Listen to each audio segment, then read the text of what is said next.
नमस्कार मित्रों, आप सभी का ओम डिजिटल स्टडी के इस ऑनलाइन लर्निंग प्लेटफॉर्म पर बहुत-बहुत स्वागत अभिनंदन। आज के सेशन में हम कुछ नई भर्तियों के बारे में डिस्कस करेंगे, जिसमें एक टीचिंग स्टाफ की टीचिंग फैकल्टी की वैकेंसी है, जिसमें professor, assistant professor, associate professor, librarian और फिजिकल एजुकेशन के असिस्टेंट डायरेक्टर की वैकेंसी है। और एक जो भर्ती है, वो है आपके नॉन टीचिंग पोस्ट, जिसमें कनिष्ठ लिपिक की यानी कि एलडीसी की वैकेंसी है। इस बार ये जो वैकेंसी एलडीसी की है, ये आपकी विदाउट सीईटी की वैकेंसी है और एक गवर्नमेंट जॉब है, सरकारी भर्ती है, राजस्थान सरकार के अधीन ये वैकेंसी है। ठीक है? तो इन दोनों वैकेंसीज़ के लिए क्या क्वालिफ़िकेशंस है, कब से इसके ऑनलाइन आवेदन स्टार्ट होंगे और भर्ती की प्रक्रिया क्या रहेगी, क्या इसका सिलेबस रहेगा, वो सारी चीज़ें इस वीडियो के माध्यम से हम डिस्कस करेंगे।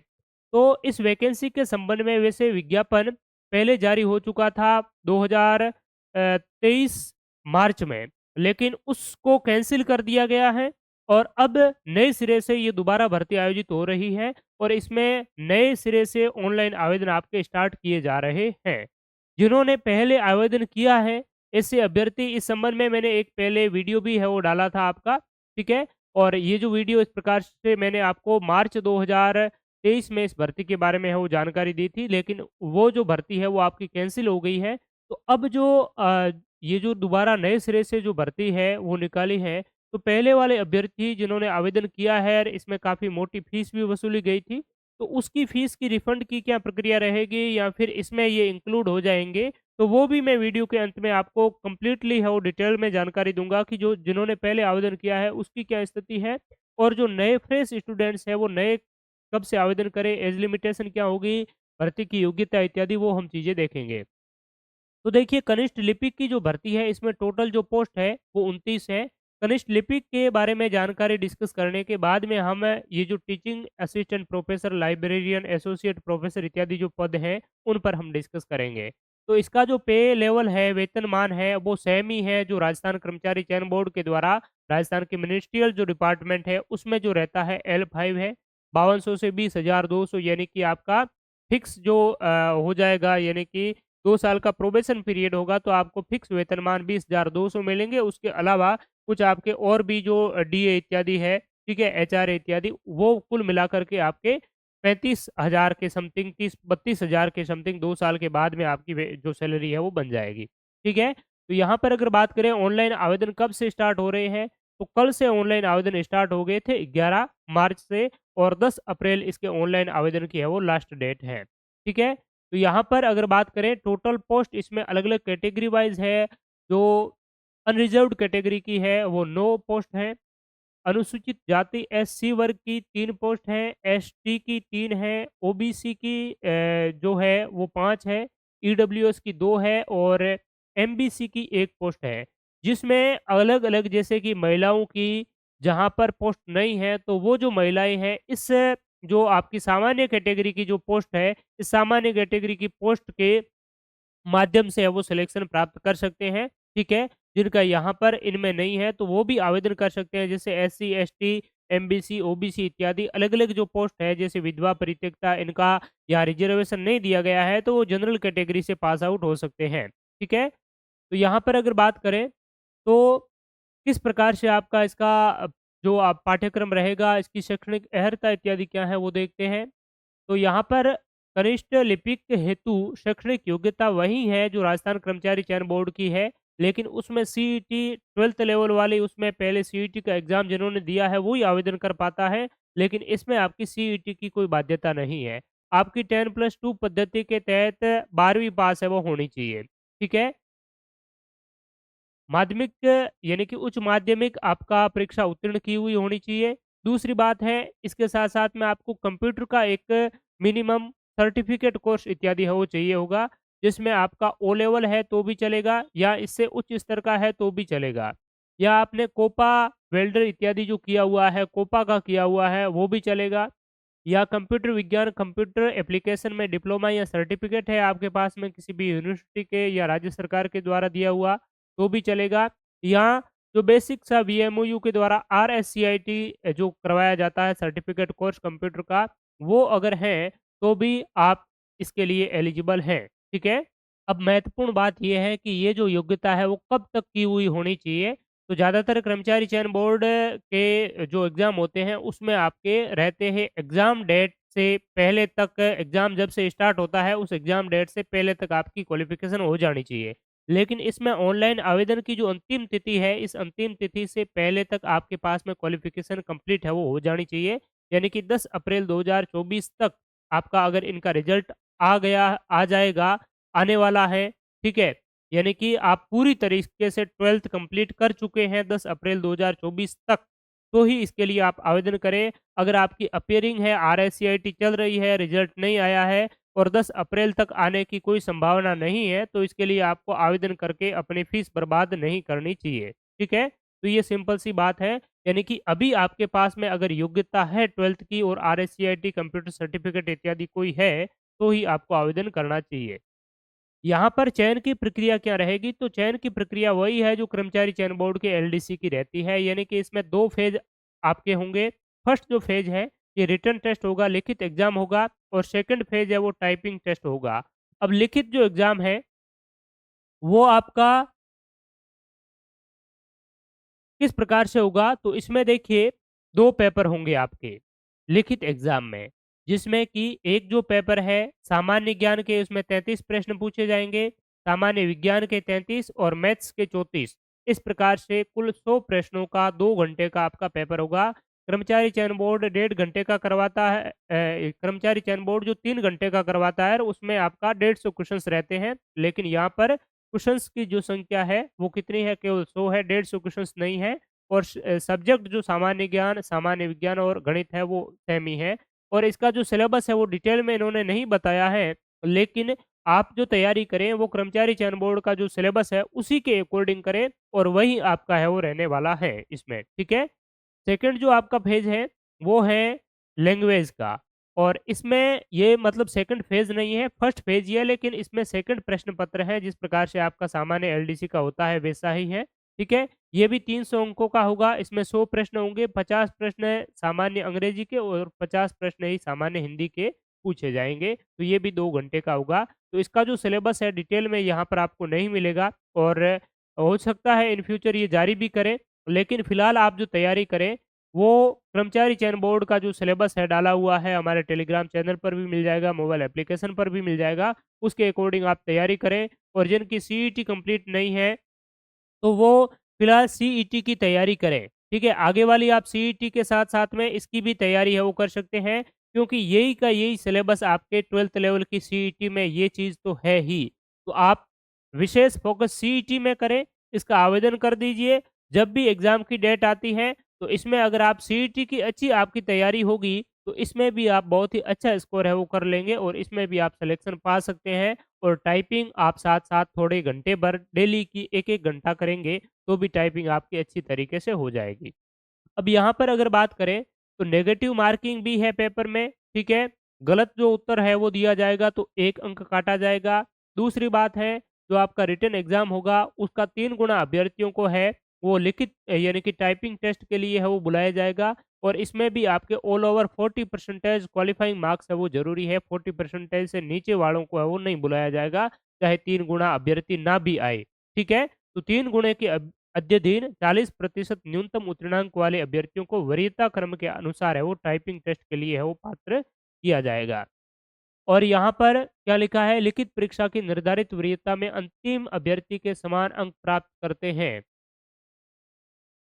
वे समस्त अभ्यर्थी भी कंप्यूटर टाइप टेस्ट के लिए पात्र होंगे जो लिखित परीक्षा की निर्धारित वरीयता में अंतिम अभ्यर्थी के समान है वो अंक प्राप्त करते हैं, ठीक है? और वरीयता सूची वर्ग की पृथक-पृथक तैयार की जाएगी, यानी कि कैटेगरी वाइज़ इनके अलग-अलग है वो जारी आपकी होगी। सेकंड फ़ेज़ की अगर बात करें तो सेकंड फ़ेज़ में वही आपका टाइपिंग टेस्ट है, हिंदी और इंग्लिश में 10 मिनट का हिंदी में होगा और 10 मिनट का इंग्लिश में टाइप टेस्ट होगा, जिसके 100-100 मार्क्स है वो आपको दिए जाएँगे। कंप्यूटर टाइप में उत्तीर्ण होने के लिए पृथक-पृथक यानी कि 36 परसेंटेज आपको है, इस कंप्यूटर में मिनिमम क्वालिफाइंग मार्क्स आपको लाने होंगे, 100 में से 30 परसेंटेज जो आपको है वो कम से कम लाने होंगे, तभी आप क्वालिफ़ाई हो जाएँगे।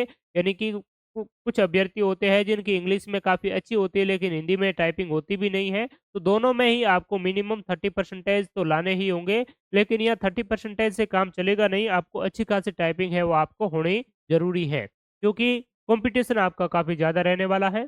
फेज़ फर्स्ट में प्राप्त अंकों का औसत है वो प्रदान किया जाएगा। विशेष योग्यजन जो अभ्यर्थी हैं, फिजिकली हैंडीकैप है, जो आपके 40% से अधिक दिव्यांग हैं, उन अभ्यर्थियों के लिए क्या करेगा, यानी कि उनका टाइप टेस्ट नहीं होगा, जो आपका रिटन एग्ज़ाम है उसी के आधार पर एवरेज जो मार्क्स है वो दे दिए जाएँगे, ठीक है? इस प्रकार से कुल मिलाकर के टाइप टेस्ट और लिखित परीक्षा 800 अंकों की आपकी होगी, यानी कि 300 रिटन जो एग्ज़ाम में 2 पेपर है उसके 600 मार्क्स और 200 टाइप टेस्ट के, ये 800 मार्क्स के आधार पर आपकी फाइनल जो मेरिट बनेगी और उसके आधार पर आपकी जो अ, डॉक्यूमेंट इत्यादि वेरीफाई होंगे, फिर आप इनके लिए वो पात्र माने जाएँगे। ठीक है? ये आपका वेतनमान है इसका। आयु वर्ग क्या रहेगी इसमें? तो यहाँ पर बात करें ऐज लिमिटेशन की, तो 10 अप्रैल 2024 यानी कि इसके जो आपके ऑनलाइन आवेदन की लास्ट डेट है, उसी से आपकी जो क्वालिफ़िकेशन है वो काउंट होती है और उसी से आपकी ऐज लिमिटेशन है वो काउंट होती है। 1 अप्रैल 2024 से आपकी आयु 18 से लगा कर के 40 साल है वो पूर्ण हो जानी चाहिए और अलग-अलग कैटेगरियों को ऊपरी आयु वर्ग में यहाँ पर 5-10 वर्षों की है वो छूट दी गई है। ठीक है? एससी, एसटी, ओबीसी के पुरुष अभ्यर्थी हैं उनको 5 वर्ष की है वो छूट दी गई है। ऊपरी आयु वर्ग में यानी कि वो 45 के हैं तो भी कर सकेंगे। एससी, एसटी और ओबीसी की महिलाएँ हैं वो 50 की है तो भी कर सकेगी और जनरल कैटेगरी महिला है वो भी 45 की है तो भी कर सकेगी। अलग-अलग यहाँ पर और भी है, निःशक्तजन है, भूतपूर्व सैनिक इत्यादि हैं, ठीक है? तो यहाँ पर ऊपरी आयु सीमा में छूट है, मिनिमम आपकी 18 वर्ष है वो 20 अप्रैल तक हो जानी चाहिए। यहाँ कुछ डिस्क्वालिफ़िकेशंस भी लिखी हुई है, जिनको भी आप ध्यानपूर्वक है वो ज़रूर देखिएगा। इसकी पीडीएफ हमारे टेलीग्राम चैनल ओम डिजिटल स्टडी पर मिल जाएगी। आप ऑनलाइन आवेदन कैसे करेंगे? तो परीक्षा का जो माह है और दिनांक है वो कब से रहेगा? तो परीक्षा का माह और दिनांक है वो अभी तक इन्होंने क्लैरिफ़ाई नहीं किया है, जारी नहीं किया है, तो वो अलग से इस यूनिवर्सिटी की वेबसाइट पर आपको मिल जाएगा और ये राज्य सरकार के अधीन एक सरकारी विश्वविद्यालय है, ठीक है? तो ऐसे अभ्यर्थी बाद में कमेंट करेंगे क्या क्या ये सरकारी है या जो प्राइवेट है, तो ये आपकी सरकारी वैकेंसी है, ठीक है? और सरकारी यूनिवर्सिटी है, तो इसके अधीन सरकारी ही वैकेंसी है आपकी। तो ये आप ऑनलाइन डेट है जैसे भी आएगी इसके लिए नोटिफ़िकेशन आएगा तो हम आपको अवगत भी करवा देंगे। तो इस चैनल से आप ज़रूर जुड़े रहें, सब्सक्राइब नहीं किया तो आप सब्सक्राइब भी ज़रूर करें। परीक्षा का जो शुल्क है वो आपका इसमें ओटीआर वाला सिस्टम नहीं है। जो सामान्य वर्ग के और क्रीमिलियर श्रेणी के ओबीसी और एमबीसी के अभ्यर्थी हैं, ठीक है? यानी कि संपन्न वर्ग के जो ओबीसी, एमबीसी और जनरल कैटेगरी के सभी जो संपन्न और विपन्न जो सभी कैटेगरी के अभ्यर्थी हैं, उनके लिए ₹1000 की आपकी फीस है वो ली जाएगी। नॉन क्रिमिनल श्रेणी के ओबीसी, एमबीसी, ईडब्ल्यूएस और एससी/एसटी वर्ग के जो आवेदक हैं, उनको ₹500 की फीस है वो पे करनी होगी। और जितने भी फिजिकली हैंडीकैप हैं, उनको ₹100 की फीस है वो पे करनी होगी, तो ये आपकी फीस है। अब ऐसे अभ्यर्थी जिन्होंने पहले भी आवेदन किया था, ठीक है? पहले ये मार्च में इसके लिए विज्ञापन जारी हुआ था, आपसे इसी प्रकार से आवेदन आमंत्रित किए थे, लेकिन उस भर्ती को निरस्त कर दिया। अब उनके फीस की क्या प्रोसीडर है, तो वो आपकी फीस रिफंड हो जाएगी और उस रिफंड की क्या प्रोसीडर रहेगी, तो वो मैं इस वीडियो के अंत में आपको वो बता दूँगा, ठीक है? तो आप वीडियो को थोड़ा-सा ध्यानपूर्वक देखिए, ये चीज़ें देखने के बाद में हम अंत में उस पर भी है वो डिस्कस कर लेंगे। इसके अलावा आप किसी भी पहले से पूर्व सेवा में आप सेवा दे रहे हैं किसी भी प्रकार की राज्य सरकार के अधीन या प्राइवेट गवर्नमेंट, तो उसमें आप एनओसी है वो ज़रूर ले लीजिए। ठीक है? तो ये आपकी सारी इस भर्ती परीक्षा के बारे में जानकारी, ऑनलाइन आवेदन इत्यादि आप कैसे करेंगे, तो ऑनलाइन आवेदन की मैं वीडियो के अंत में आपको प्रोसीडर बता दूँगा और ये आवेदन की जो लास्ट डेट है निर्धारित प्रपत्र में 11 मार्च से 10 अप्रैल के बीच में ऑनलाइन आवेदन है वो किए जाएँगे आपके, ठीक है? ऑनलाइन आवेदन करने के बाद में आपको इसकी जो हार्ड कॉपी है, वो भी यूनिवर्सिटी को प्रेषित करनी है। यानी कि ऑनलाइन आवेदन केवल मात्र ऑनलाइन आवेदन किए जाने से आपका यहाँ पर है यानी कि आप एग्ज़ाम में नहीं बैठ पाएँगे। इसके लिए महत्वपूर्ण निर्देश ये भी है कि आप ऑनलाइन आवेदन पत्र भरने की अंतिम तिथि दिनांक 10 अप्रैल समय रात्रि 12 बजे तक है, इसकी लास्ट डेट है 10 अप्रैल तक, ठीक है? और इसकी जो एप्लीकेशन जो फॉर्म है, उसकी जो प्रिंटेड यानी कि हार्ड कॉपी है, आपको एप्लीकेशन फॉर्म फिल अप करना है, उसके बाद में इसका प्रिंट निकालना है और हार्ड कॉपी प्रिंट निकाल कर के आपके साथ-साथ में जो भी शैक्षणिक योग्यता है, जैसे आपकी क्वालिफ़िकेशंस इत्यादि है, जो आपने फॉर्म के साथ में जो-जो चीज़ें अटैच की है, उसमें जो डॉक्यूमेंट आपने मेंशन किया है, एक्सपीरियंस हो गया, क्वालिफ़िकेशंस हो गई, ठीक है? वो सारी की सारी आप उनकी सेल्फ अटेस्टेड कॉपी यानी कि स्व प्रमाणित उस पर आपको साइन करना है, उसकी प्रिंट आउट निकलवा कर के और वो साइन करके सारी की सारी आपको 20 अप्रैल 2024 साढ़े 5 बजे तक विश्वविद्यालय में आपको भेज देनी है। यानी कि आप आज ही आवेदन कर लीजिए, आवेदन करके इसकी प्रिंट आउट निकलवा लीजिए और आवेदन में जो-जो आपको चीज़ें हैं वो माँगी गई है जैसे आपके शैक्षणिक योग्यता है, एक्सपीरियंस इत्यादि जो कुछ माँगा गया है। एक्सपीरियंस तो इसमें वैसे है नहीं, लेकिन शैक्षणिक योग्यता जिसमें आपकी 12th की मार्कशीट है, 10th की भी पूछी जाएगी। इसके अलावा आपकी मेनली बात करें तो आरएससीआईटी कंप्यूटर जो भी डिग्री डिप्लोमा है, वो सारे के सारे जो आप फिल अप करते हैं, उसकी भी ओरिजिनल जो डॉक्यूमेंट है, उसकी आपको फ़ोटोकॉपी और फ़ोटोकॉपी पर सिग्नेचर स्व हस्ताक्षरित उसको कर देनी है और ये स्व हस्ताक्षरित करके आपको यूनिवर्सिटी को प्रेषित करनी है बाय पोस्ट, ठीक है? डाक के माध्यम से भी कर सकते हैं और स्वयं आप उपस्थित होकर भी कर सकते हैं। अगर डाक में ज़्यादा डिले हो जाए, जैसे अभी आप करेंगे तो डिले नहीं होगा, लेकिन आप 10 अप्रैल से पहले यानी कि 8 अप्रैल, 9 अप्रैल, अप्रैल के महीने में करेंगे, तो फिर आप प्रेषित बाय पोस्ट करेंगे तो उसमें काफ़ी डिले भी हो सकता है और जो 20 अप्रैल को अगर यूनिवर्सिटी को नहीं पहुँचेगी उसके पास में, तो ये फिर उनको है वो आपके किसी भी प्रकार के उन पर है वो ध्यान नहीं देंगे। तो इस पर आपको थोड़ा-सा ध्यान देना है। ऑनलाइन फॉर्म भरने के बाद में इसकी हार्ड कॉपी भी यूनिवर्सिटी को आपको भेजनी है, ठीक है? और इसके अलावा राज्य से बाहर जितने भी जो कैंडिडेट हैं एससी, एसटी, ओबीसी इत्यादि वो उनको आरक्षण है वो नहीं दिए जाएँगे, वो जनरल कैटेगरी में ही काउंट होंगे, ठीक है? तो ये सारी चीज़ें आपके ऑनलाइन आवेदन की इत्यादि और ऑनलाइन आवेदन शेखावटी यूनिवर्सिटी की वेबसाइट के माध्यम से आप है वो कर पाएँगे। उसके लिए भी मैं आपको बता दूँगा कि कैसे आप ऑनलाइन आवेदन है वो करेंगे। तो यहाँ पर आप देखिए, ये शेखावटी की यूनिवर्सिटी है जिसकी लिंक आपको इसी वीडियो के डिस्क्रिप्शन में हमारे टेलीग्राम चैनल पर भी मिल जाएगी। वहाँ पर आप रिक्रूटमेंट जो पोर्टल है इस पर क्लिक करके नॉन टीचिंग जो है इस पर आप जैसे ही क्लिक करेंगे तो online application form link apply for non teaching इस पर आपको क्लिक करना है, ठीक है? फॉर्म भरने से पहले ये अभी कमिंग सून बता रहा है यानी कि 11 मार्च इन्होंने बताई है लेकिन अभी तक ऑनलाइन आवेदन है वो इन्होंने स्टार्ट है वो प्रक्रिया नहीं की है। तो ये जल्द ही लगभग आज शाम तक आपकी स्टार्ट है वो हो जाएगी। तो उसके बाद में आप ऑनलाइन आवेदन है वो इसका कर पाएँगे। उससे पूर्व आपको ये जो चीज़ें हैं वो थोड़ी-सी जो अभी मैंने आपको ज़्यादातर चीज़ें मोटा-मोटी बता दी हैं, फिर भी आपको इसके बारे में और अच्छी तरीके से है वो देख लेना चाहिए। अब हम जो टीचिंग फैकल्टी है उस पर भी हम डिस्कस करेंगे। इससे पहले हम इस बात पर थोड़ा-सा है वो नज़र दौड़ा लेते हैं, आपको बता देते हैं कि ऐसे अभ्यर्थी जिन्होंने पहले इस वैकेंसी के लिए आवेदन किया था और उसका आपका एग्ज़ाम कंडक्ट नहीं हुआ और उस पहले वाली वैकेंसी को इन्होंने निरस्त करके अब नए सिरे से ऑनलाइन आवेदन स्टार्ट किए हैं। तो पहले जिन्होंने आवेदन किया है, ऐसे अभ्यर्थी है वो क्या करें? तो ऐसे अभ्यर्थी को दोबारा आवेदन अभी है वो आपको दोबारा करना होगा, पहले वाला काम नहीं चलेगा और जिन्होंने पहले किया है फीस आपकी डिडक्ट हुई थी, उस फीस को अगर आप वापस रिफंड करना चाहते हैं, दोबारा है वो पुनर्भुगतान आप करना चाहते हैं, वापस उसको रिसीव करना चाहते हैं, तो इसके लिए आपको क्या होगा, एक प्रपत्र है, उस प्रपत्र के साथ में आपको है वो आवेदन करना होगा और उस आवेदन के माध्यम से आपकी फ़ीस है वो लौटाई जाएगी। यहाँ पर लिखा हुआ है कि 27 फरवरी 2023 एवं विज्ञापन संख्या 19 जो 9 मार्च 2023 द्वारा विभिन्न पदों के लिए आवेदन आमंत्रित किए थे और उक्त भर्ती को राजभवन राजस्थान जयपुर के निर्देशानुसार क्या कर दिया है, निरस्त कर दिया है। ठीक है? और विभिन्न पदों पर भर्ती हेतु नवीन जो विज्ञप्ति है वो पृथक से जारी की गई है। पूर्व में किए गए आवेदन पत्रों के साथ जमा करवाए गए भर्ती शुल्क की वापसी हेतु निर्धारित प्रपत्र में 10 अप्रैल 2024 तक आवेदन करने पर आवेदन शुल्क है वो लौटाया जा सकेगा और प्रपत्र विश्वविद्यालय की वेबसाइट पर और कैसा है वो मैं आपको बता देता हूँ। ये आपका प्रपत्र है। ये आपको प्रिंट आउट इसकी निकलवा लेनी है। प्रिंट आउट निकलवा कर के इसको फिल कर लेना है। आपका नाम, पिताजी का नाम, ये जो आपका परमानेंट एड्रेस है, आवेदित पद यानी कि कौन से पद के लिए आपने आवेदन किया, आवेदक पत्र के साथ जमा राशि का जो विवरण है, कितनी राशि आपने जमा करवाई उसका विवरण है, ठीक है? राशि यहाँ पर लिख देनी है।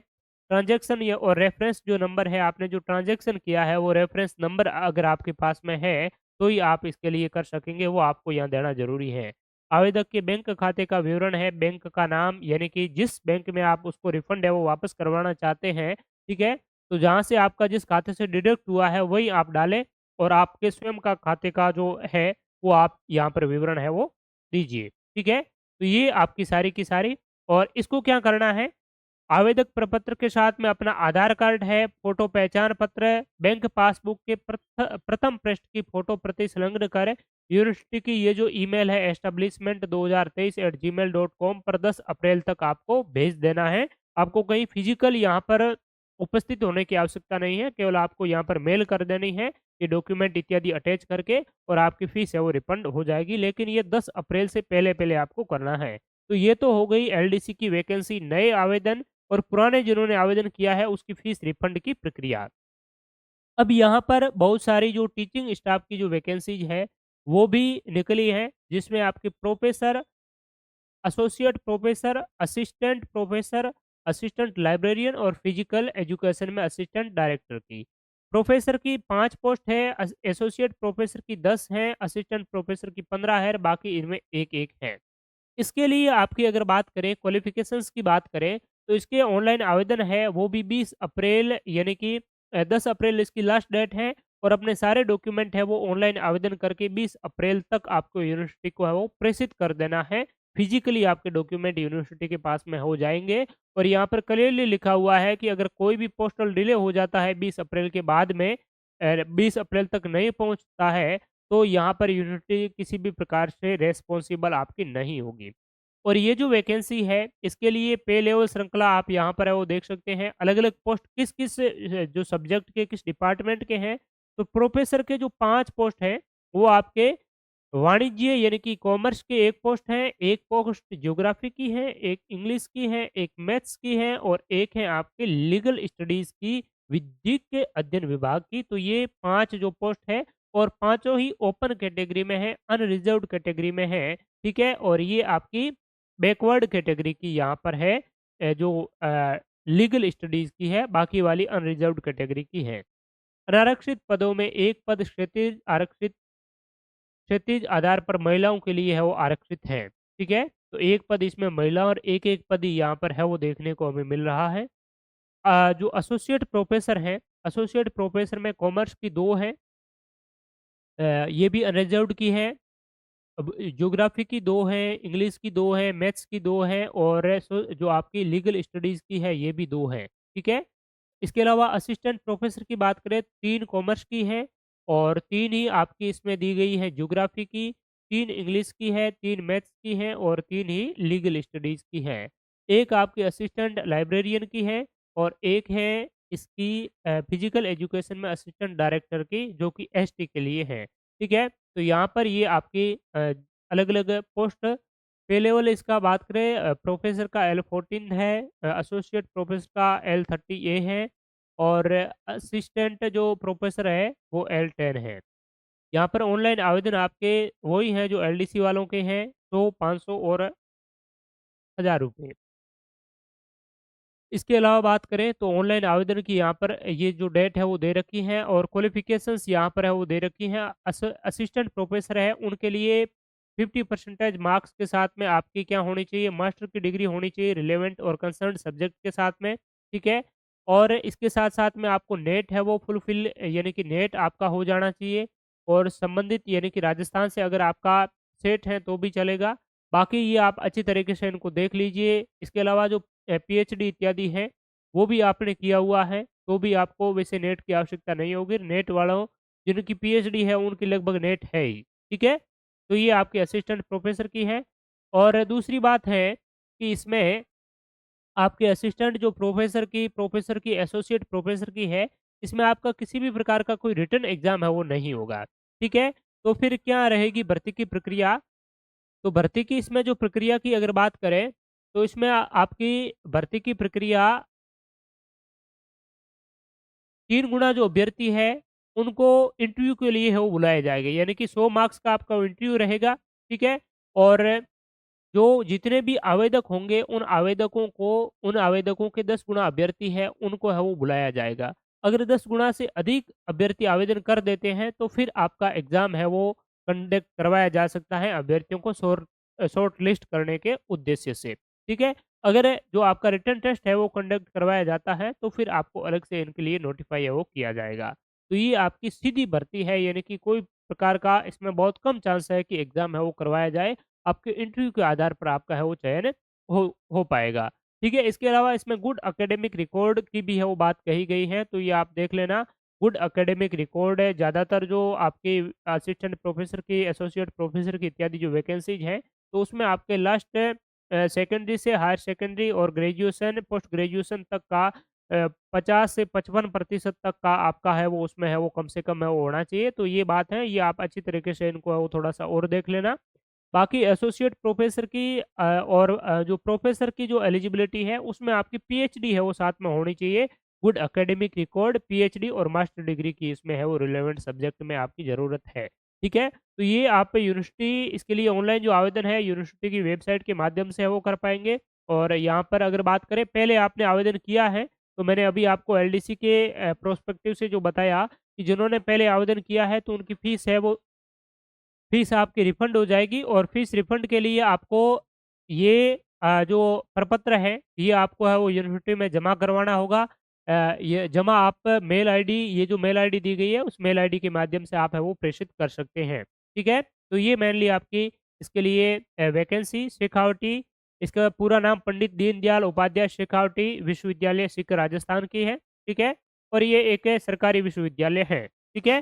तो ये आपकी विभिन्न जो भर्तियाँ एलडीसी की, प्रोफ़ेसर की, लाइब्रेरियन की इत्यादि, और इनके लिए क्वालिफ़िकेशंस आपकी मेनली टीचिंग फैकल्टी है वो मैंने आपको बताया, और एलडीसी के लिए हमने डिस्कस किया। ठीक है? तो thank you so much all of you. और भी आपके कोई डाउट हो, क्वेरी हो, तो निश्चित रूप से आप कमेंट सेक्शन में बता सकते हैं। इसकी पीडीएफ आपको ओम डिजिटल स्टडी टेलीग्राम चैनल पर है वो जल्द मिल जाएगी। Thank you so much all of you.